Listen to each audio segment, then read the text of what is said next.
Hi, this is Steph with Belladonna Dyes, and today's project is going to be an incline double fan fold.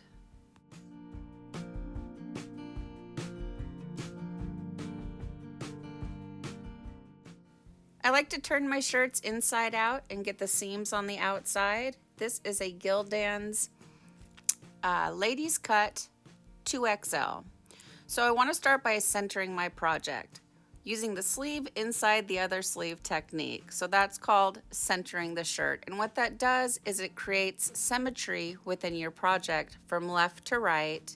And then for saturation purposes, it's the same on the front and it will be the same on the back. So I tuck one sleeve inside the other sleeve. I line up all of the seams along the shoulder, along the underarm. If there's a side seam, I line those up too. And you want to smooth out as many wrinkles as you can while you're working on doing this step. So right now at the like on the table at the bottom of the screen is the back of the shirt, and I just pulled the top of the shirt over the back of the shirt, and that is centering a shirt. And it takes a little bit of practice. I haven't done one of these in a while, so it took me a couple of minutes to do, so I've sped it up quite a bit, but just play around with it, practice. Perfect practice makes things a lot easier when you do them over and over and over again.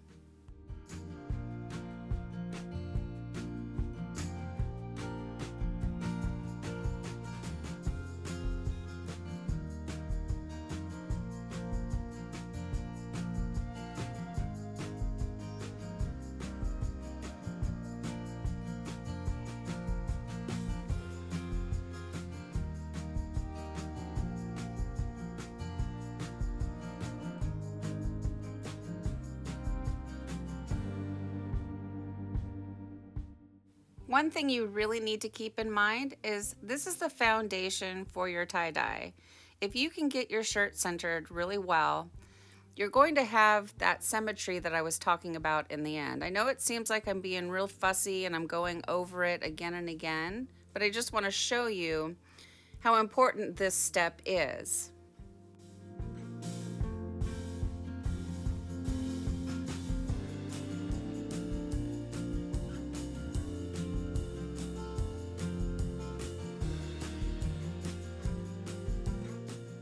Now this next part is really easy to do. Just make sure that you're coming in on your shirt on the underarm side, not in the center of the shirt, along the underarm. So I make a little mark about, I don't know, 3-4 inches down from the underarm, and I draw on my arc with a washable marker that has a piece of string tied around it. Now I'm going to take my protractor and I put that circle on that mark that I made. And I started on the 10-degree line and I went out like 1 inch from each one. So it went 10, 30, 50, 90, so on. And then using my yardstick, I just draw on straight lines from those marks that I made.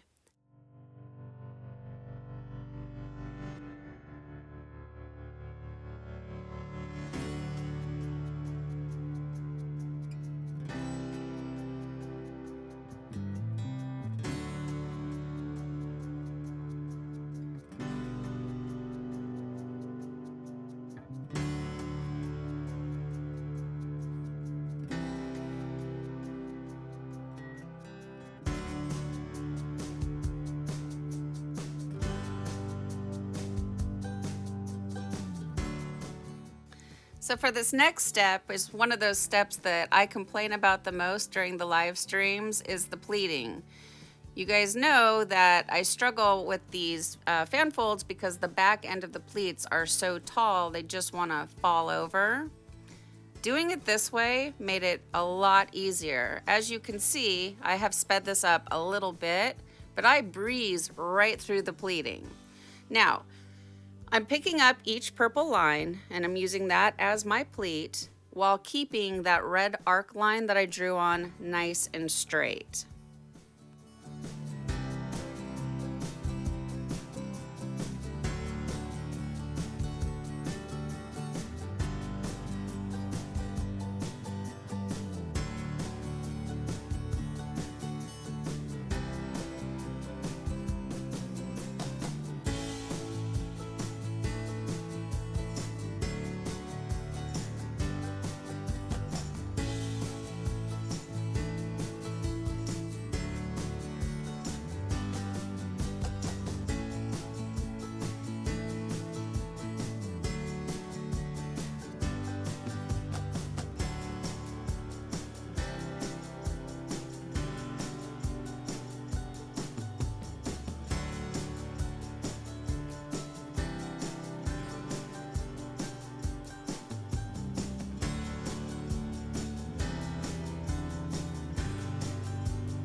So as you guys can see, for me, I breezed right through the first portion of the pleating.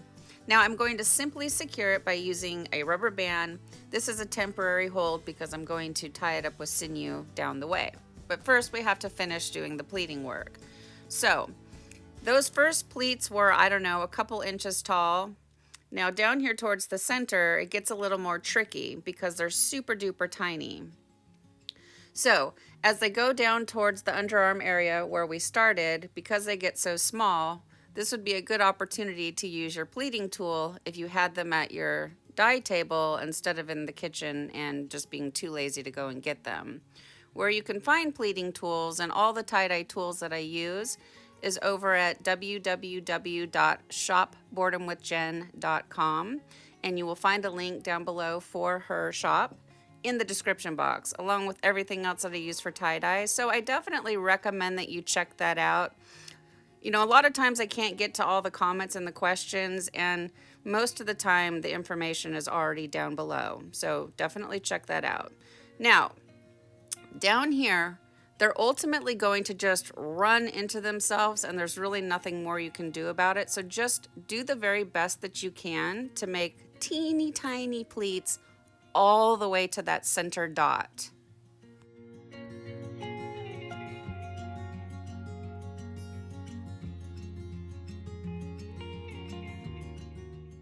When it comes to securing the center point, I'm using my tiny baby hair rubber bands. If you're brand new to tie-dyeing, I definitely recommend that you get tiny baby hair rubber bands. They will become your best friend. So Scott and I have been talking a lot about the very center of these projects and how there's just got to be a way to make them look better. So we're trying to try new things to see if we can figure out how to make the starting point look better. So my first go at it was, instead of using sinew, I'm going to very tightly tie it with the tiny baby hair rubber bands. And I'd say that's probably maybe like an inch and a half just with the baby hair rubber bands. Okay, now I'm using sinew, which is a wax covered string, and its purpose is to resist dye. Now for this project, I don't want white lines in my tie-dye, but I do have to pull it tight. So I'm not pulling it geode tight, but I'm pulling it pretty tight, and I'm wrapping it around, I think just 2 times, maybe 3, but under, you know, Scott's recommendation, wrap it twice and move on. Now, you do not need to mark out your pattern, but I'm going every 1.5 inches. I'm going to create my sinew line, and I'm drawing them on for you. But if you trust yourself, you can just eyeball it. And this is what I did on this shirt. You can go every 3 inches, 4 inches, every 1 inch. You can do whatever you want when you make yours. So like I said, wrap that sinew around and try to make sure that the sinew lines up on top of itself. So like, you know, periodically check your back, make sure that it's laying flat on top of itself and not, like there's not a gap, because it will show up in the final results.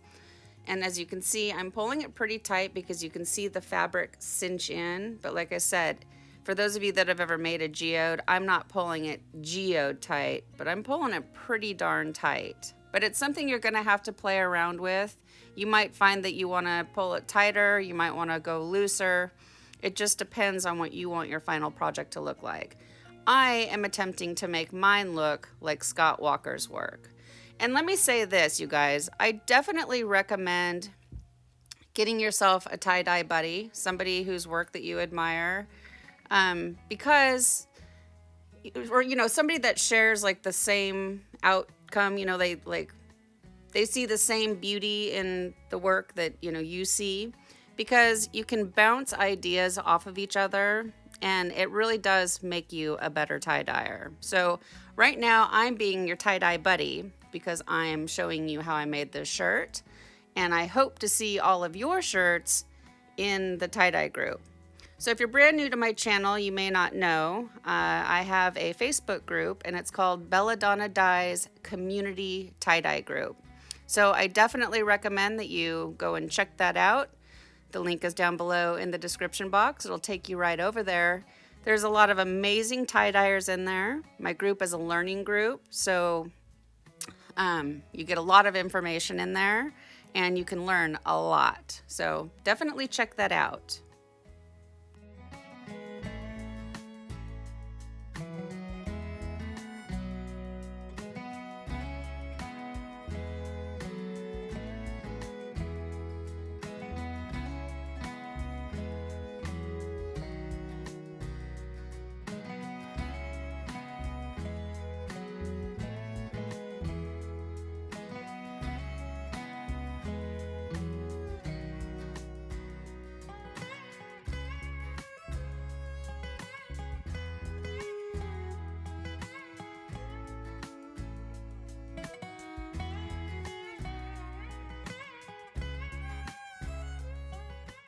Now I'm going to use my tiny baby hair rubber bands just to bring those tags in a little bit. It's not necessary, but I just like everything to be as tidy as possible.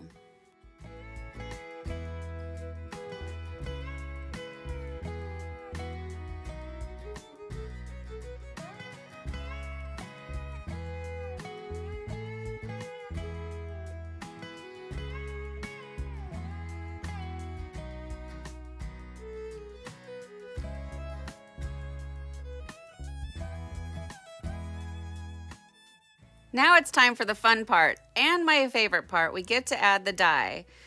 You go through all of that hard work to get to play with the colors. I love playing with the dye.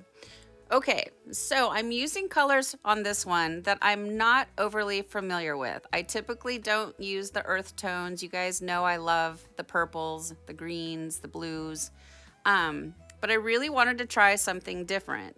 So all of these dyes are from Dharma Trading Company. They're special order dyes. So when you go on their website, type in special order procion dye, and you'll see like an ape, you know you found it. So you have to buy 5 pounds or more of each color in order to get them. And that's just way too much dye, you guys. Like, I'll never go through 5 pounds of dye. So where I get my dye is over on Tie-Dye Supplies Marketplace over on Facebook. So there are a bunch of people on there that buy, you know, the large quantities, and then they break it down into these little 4-ounce jars. So the jars that you see that have the sticker on them, those came from Kathy Sprague. And then the other jars that just have the writing on top, those came from Kathy Greger. And they're both wonderful ladies. They have all of the colors. I'm not sure if Kathy Sprague is selling dye right now, but Kathy Greger definitely is, and she's amazing. She'll get your shipment out. So I think if you order, let's say you order on Thursday, she'll be shipping out on like Monday or Tuesday. So, you know, plan your order.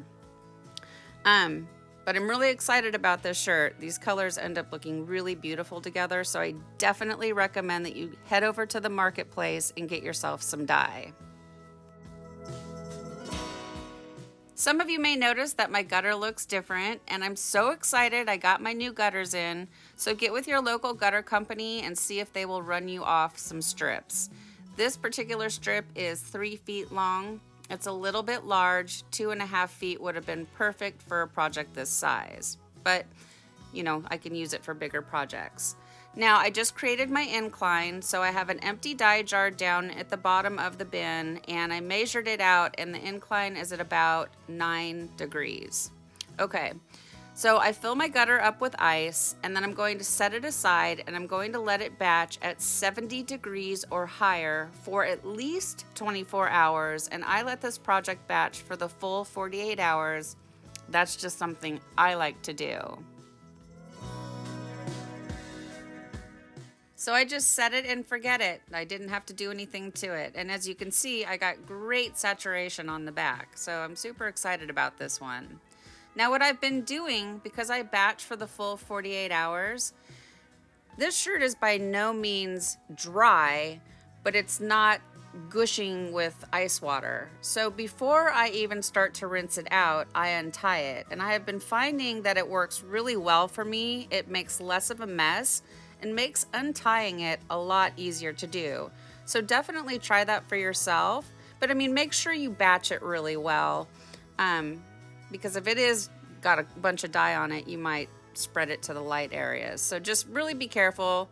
Make sure you know what you're doing. Now look at that. Oh, look at that. You know I was excited when I opened this shirt up.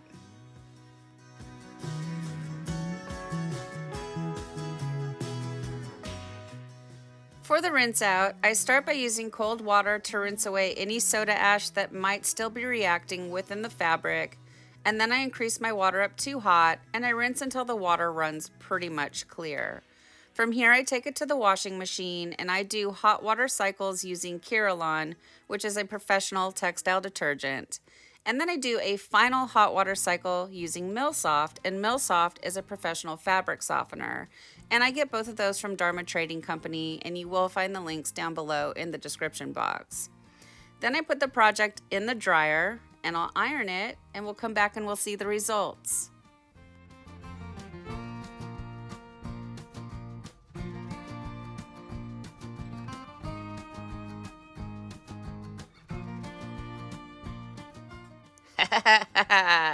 Well, here it is, guys. This is the Incline double fan fold of my dreams. I'm so happy with the way this shirt turned out. It's beautiful. Like, I have zero complaints about this shirt. It's gorgeous. The lion's mane is that orangish color, and it's so pretty. The Cocoa Loco is the darkest of the colors, and it actually splits down into a really pretty purplish tone. It's stunning. I highly recommend it. Then the Sahara, I believe, is the kind of like the green brown color. And then the Humus is the lighter, more beige, sandy color. Really beautiful. Gorgeous color combination. I could see this looking good on just about any pattern. Now, these are the pictures that are up underneath the ring light. And you can see how much it really changes the colors. So if you guys are creating tie-dye and you're wanting to sell it on your website or your Etsy or, whatever, you need to really make sure that your pictures totally represent what the shirt actually looks like. The shirt actually looks more like the very first photograph. Underneath the ring light, it just really intensifies the colors, and it's not very true, but you can see that purple that I'm talking about in the Cocoa Loco. So beautiful. I wish all of you could just come into my dye room and see the shirt in real life, because it's absolutely amazing. And I must give a huge shout out to Scott Walker over at Rad Dyes, because you can clearly see where the influence for this shirt came from. So he's an amazing artist. Go check out his work. You can find him on Facebook. He does have a YouTube channel. So support Scott because he is making me a better dyer, which is going to make all of you better dyers. So what do you guys think of this shirt? Please leave me some comments down below. Thanks so much for watching. Please subscribe to my channel, leave a thumbs up, and click the bell and set it to all. That way you get notified of future uploads. And remember, have fun tie-dyeing!